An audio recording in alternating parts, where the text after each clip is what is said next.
بسم اللہ الرحمن الرحیم صلی اللہ تعالیٰ علیہ وسلم۔ گزشتہ سبق میں ہم نے مائع دائم کا بیان پڑھا تھا۔ کیا مسئلہ انہوں نے بیان کیا تھا کہ اگر مائع دائم میں نجاست گر جائے تو اس سے وضو غسل جائز نہیں ہے، چاہے مائع دائم تھوڑا ہو یا زیادہ، کیونکہ نبی کریم صلی اللہ علیہ وسلم نے پانی کو نجاست سے محفوظ رکھنے کا حکم دیا۔ اور دوسری دلیل یہ فرمائی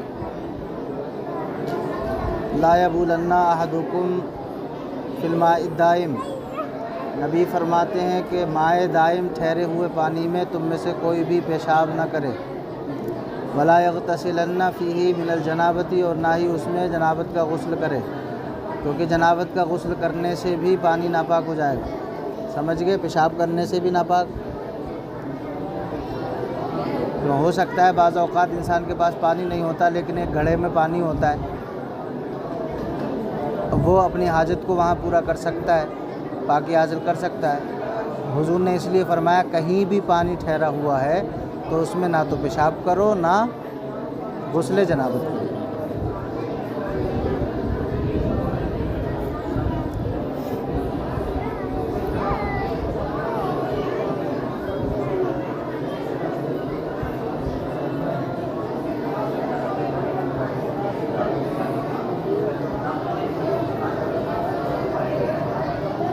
امام مالک نے کہا تھا کہ جب تک اس میں اثر ظاہر نہ ہو جب تک وہ پانی ناپاک نہیں ہوگا، چاہے قلیل ہو یا کثیر ہو۔ اس کی دلیل یہ دی تھی کہ الماء طہور لا ينجس شیء، کہ پانی پاک ہوتا ہے، کوئی بھی شے اس کو نجس ناپاک نہیں کر سکتی، تو اس میں مائع قلیل کثیر کا ذکر نہیں ہے، بلکہ کوئی شے اس کو ناپاک نہیں کر سکتی اس وقت تک جب تک کہ اوصاف مذکورہ میں سے، اوصاف ثلاثہ میں سے کوئی ایک وصف نہ بدلے۔ اگر وصف بدل گیا تو پانی ناپاک، اور وصف نہیں بدلا، چاہے قلیل ہو چاہے کثیر ہو، بس پانی وصف نہ بدلا تو پانی پاک رہے گا، اور وصف بدل گیا تو پانی ناپاک۔ امام مالک ہمارے نزدیک پانی ناپاک ہے۔ دلیل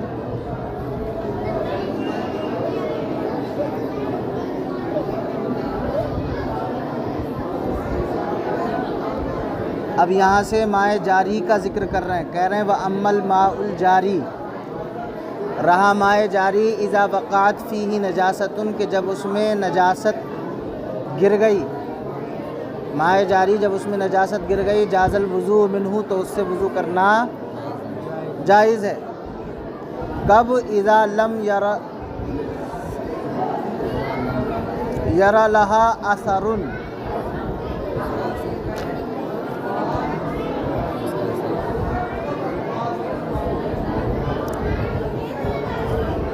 جبکہ اس کا اثر ظاہر نہ ہو، اس کا اثر نجاست کا اثر ظاہر نہ ہو، اس وقت تک مائع جاری میں اگر نجاست گر جائے، کوئی ناپاک جانور گر جائے یا نجاست گر جائے، پاخانہ پیشاب وغیرہ، تو اس سے وضو غسل جائز۔ کہتے ہیں لأنہا، اس لیے کہ لا تستقر مع جریان الماء، اس لیے کہ پانی کے بہاؤ کے ساتھ نجاست نہیں ٹھہرتی ہے۔ جیسے پانی چلتا رہتا ہے، بہاؤ کے ساتھ نجاست زائل ہو جاتی ہے، چلی جاتی ہے، بہہ جاتی ہے، لیکن ٹھہرتی۔ تو کہہ رہے ہیں اس لیے مائع جاری میں اگر نجاست پڑ جائے تو اس سے مائع جاری ناپاک نہیں ہوتا، اس سے وضو کرنا جائز ہے جب تک کہ اس کا اثر ظاہر نہ ہو، اور مائع جاری میں اثر ظاہر ہوتا نہیں ہے۔ مائع جاری میں اثر اذ لم یرا لہا اثر، اس لیے کہ اس میں اثر ظاہر نہیں ہوتا ہے۔ لأنہا لا تستقر، ظاہر کیوں نہیں ہوتا ہے؟ کہتے ہیں اس لیے کہ لا تستقر مع جریان الماء، اس لیے کہ نجاست نہیں ٹھہرتی ہے پانی کے بہاؤ کے ساتھ، پانی کے بہاؤ کے ساتھ نجاست نہیں ٹھہرتی ہے۔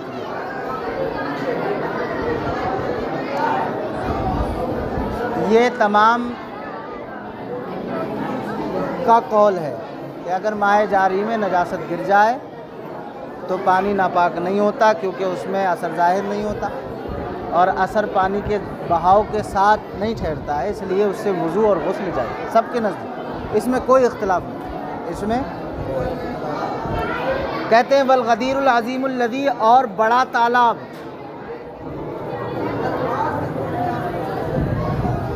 الذی وہ ہے لا یتحرک احد طرفیہ بتحریک الطرف الاخر، بڑا تالاب وہ ہے کہ جس کے ایک طرف حرکت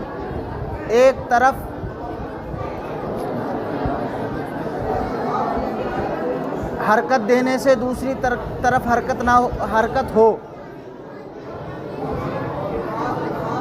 بڑا تالاب والغدیر العظیم الذی، بڑا تالاب وہ ہے لا یتحرک احد طرفیہ کہ اس کے طرف میں سے کوئی ایک متحرک نہ ہو بتحریک الطرف الاخر دوسری طرف حرکت دینے سے، بڑا تالاب مائع کثیر وہ ہے کہ جس کے ایک طرف حرکت دینے سے دوسری طرف حرکت نہ ہو، دوسری طرف حرکت نہ ہو، اسے مائع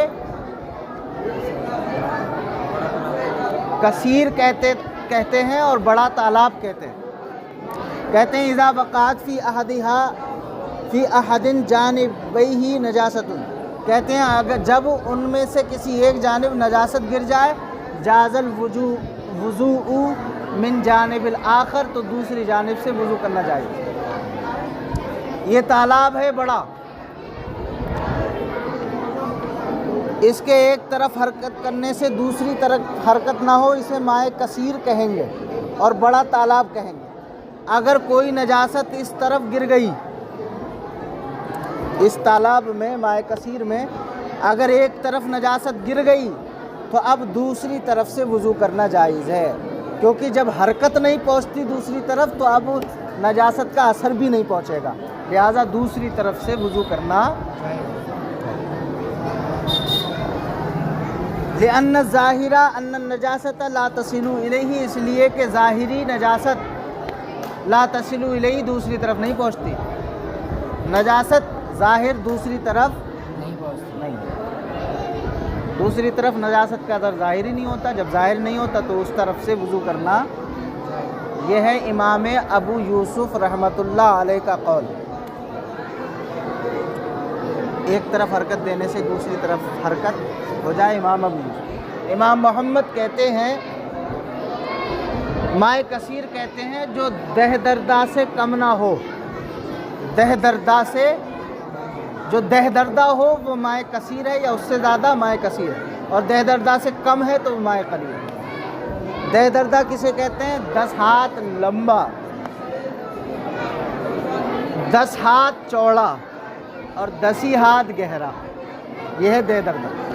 کوئی تالاب یا حوض اتنا بڑا ہے تو 10 ہاتھ لمبا ہے اور 10 ہاتھ چوڑا ہے اور 10 ہاتھ گہرا ہے، وہ ہے مائع کثیر۔ تو امام محمد کے نزدیک کہ اگر ایک طرف حرکت دینے سے دوسری طرف دہ دردہ میں حرکت نہیں ہوگی، تو دہ دردہ میں اگر ایک طرف نجاست گر جائے تو اس کی دوسری جانب سے وضو کرنا جائز، امام محمد۔ بات سمجھ میں آ گئی؟ کہتے ہیں وَمَوْتُ مَا لَيْسَ لَهُ نَفْسٌ سَائِلَةٌ فِي الْمَاءِ، اور پانی میں ایسا جانور مر جائے، وَمَوْتُ مَا، اور اس کی موت سے لَيْسَ لَهُ نَفْسٌ سَائِلَةٌ فِي الْمَاءِ، کہ جس کا خون بہنے والا نہیں ہے، جس کا بہنے والا خون، جس کے اندر ایسے جانور مر جائے جس کے اندر بہنے والا خون نہ ہو، جس کے اندر بہنے والا خون نہ ہو۔ کہتے ہیں وَمَوْتُ مَا لَيْسَ لَهُ نَفْسٌ سَائِلَةٌ، اور ایسا جانور مر جائے پانی میں کہ جس کے اندر بہتا ہوا خون نہ ہو، فِي الْمَاءِ، پانی میں مر جائے، لَا يُفْسِدُ الْمَاءُ، تو وہ پانی کو خراب نہیں کرے گا، وہ پانی کو خراب نہیں کرے گا، کالبقی، جیسے مچھر، والذباب، اور مکھی، والزنابیر، اور بھڑ، والعقارب، اور بچھو، یہ ایسے جانور ہیں کہ اگر یہ پانی میں مر گئے تو پانی ناپاک یا خراب نہیں ہوگا. کیوں؟ اس لیے کہ ان کے اندر بہنے والا خون نہیں ہے. ان کے اندر بہنے والا بھڑ،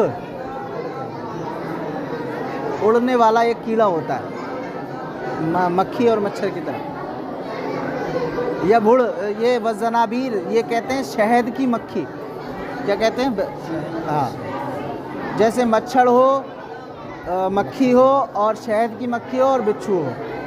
یہ چاروں چیزیں ایسی ہیں کہ ان کے اندر بہنے والا خون موجود نہیں ہے. تو اب ان کے گرنے سے پانی ناپاک خراب نہیں ہوگا، لہذا اس سے وضو اور غسل جائز ہے.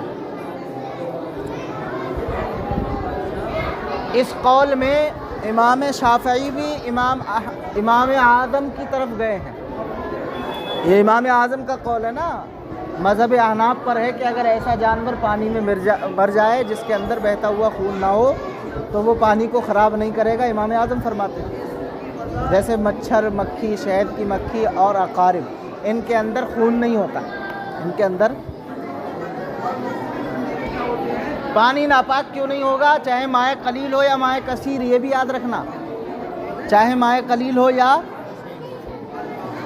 کثیر میں تو ہوگا ہی نہیں، لیکن مائع قلیل بھی ناپاک نہیں ہوگا.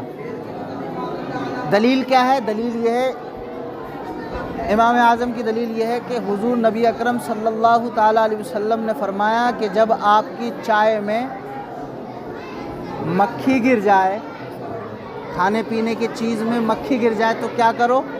اسے پورا ڈبو تب نکال کے پھینکو.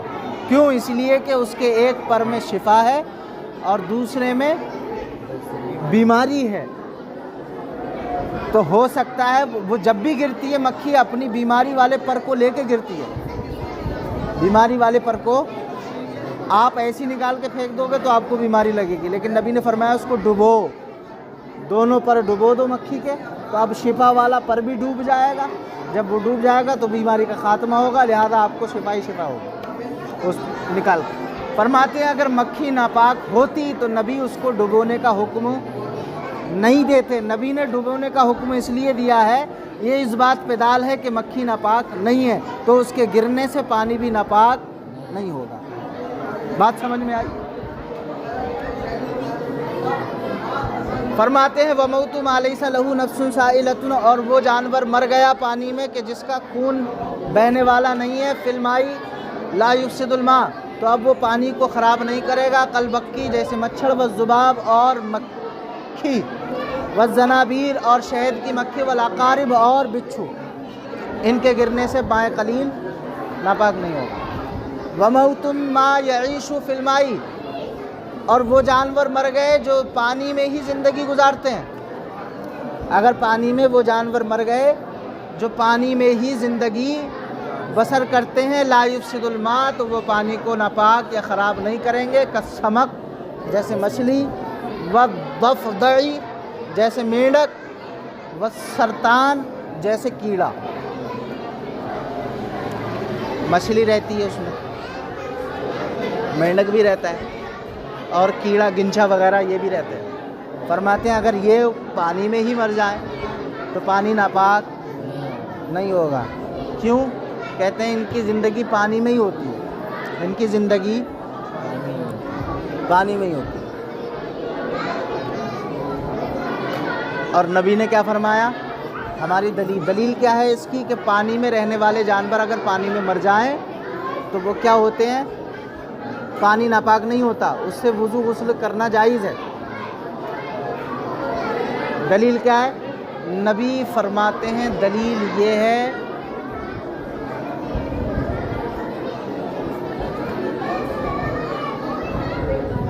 پیچھے ہم نے ایک دلیل دی تھی، نبی نے فرمایا تھا